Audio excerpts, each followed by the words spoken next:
వధువుగానే మారిపోవే ఈ క్షణం స్వయం వరం ఇవాళ సంబరం ఈ క్షణం స్వయం వరం ఇవాళ సంవరం వీడుకోలు లేని తోడు అంది స్వాగతం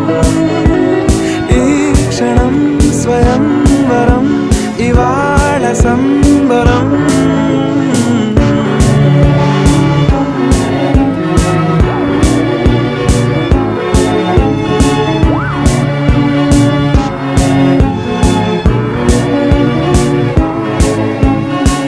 ఇవాళ నింగిలోని తారా తళుక్కు మంది ఎదురుగారా వయస్సు తీరికుండదారా హాయ్ హాయ్ హాయ్ సొగస్సు పంచుతున్న